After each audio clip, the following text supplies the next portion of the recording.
Hey David, how you doing? We're 2 weeks away from PAFOW Europe Online. You excited about it?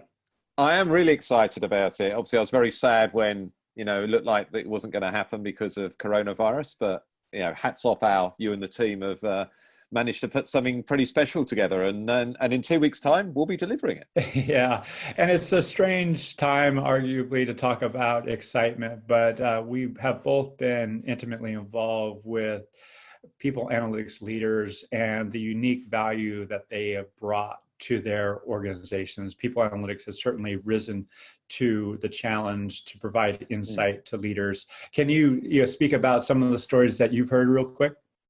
Well, every people analytics leader I speak to tells me they've never been so busy. Yeah, Um, and I think, in a way, we want to be busy at the moment because it takes your mind off, the situation that the world is facing. But I think it's indicative of the value that people analytics can provide to an organization. That of this time of all times, people are working yeah, really hard, delivering real value, um, and not just value for businesses, but value for the workforces as well. Understanding, we're in the biggest work from home experiment that there's ever been and probably ever will be. yeah, that's right. And the people analytics teams are getting involved in understanding what that means for employees, on how they're feeling, how their well-being, and also how they're collaborating as well, and Yeah, helping managers, I guess, take the right actions to for inclusion, for stop people feeling isolated and everything else. right. So and yeah, I mean, there was the Economist article a few weeks ago, which I know we've read and we've commented on a number of times. But it really talked about how HR is kind of the fulcrum of this, like the chief finance officer was, in the global financial crisis, and it's the Right. people analytics teams that are really arming the chief HR officer with the information that they need to add value at discussion. And this is exactly what this event's going to be, is be sharing some of the use cases that have emerged from, the response people analytics leaders have taken. You want me to mumble that again? People analytics leaders have taken to help their, organizations and some of these individuals, Jordan Petman from Nestle, Don Klinghoffer from Microsoft, and on down the line, Patrick Coolin. It's just a fantastic array of people analytics leaders. The one thing that I want to share before we sign off here is that you and I have been doing this for a number of years in person, and obviously we're going to be doing this virtually.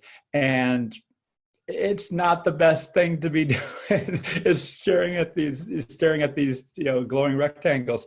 At the same time, we're going to make this as engaging as possible. So both you and I, there's going to be presentations that are going to be 12 minutes, sometimes 20 to 30 minutes long, and then you and I are going to facilitate Q&A with that individual, with the audience. So there's going to be a heightened level of engagement, and so that's something that you working with Insight 222 member companies have a unique position on what's happening, what questions to ask. So any comments or ideas that are emerging for you given the format of the event? Well, I'm looking forward to it, and yes, in-person events are fantastic, but at least this means that other people can join the event, that both from a speaking perspective, but also to view, that may not have been able to otherwise join, and I'll mumble it out as well there. So I think it almost can be a global event, whereas I think if it's an in-person event, it's never a global event really. Even if people have traveled far and wide, it's still really much, it's very much of the town or city that it's in. So I think, Yeah. I know Dawn's able to join. She certainly wouldn't have been able to join in person, and we'll be doing a panel with her and RJ.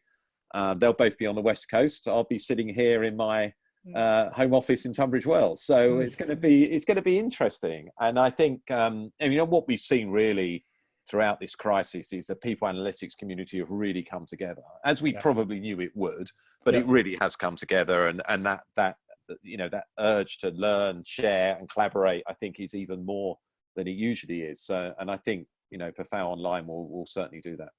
Well, we'll do our best to make it happen. So as always, super appreciate your partnership. And you're absolutely right. Just a quick footnote. Yeah, Don and RJ here in the US, among several other, Craig Starbuck and we're also going to have folks from Australia presenting. So it is going to be a truly global event. So get some ideas from everywhere. And thank you to our sponsors for toggling in this way and enabling it to happen. So learn more. It's going to be on April 28th, 29th, and 30th. So actually spanning 3 days.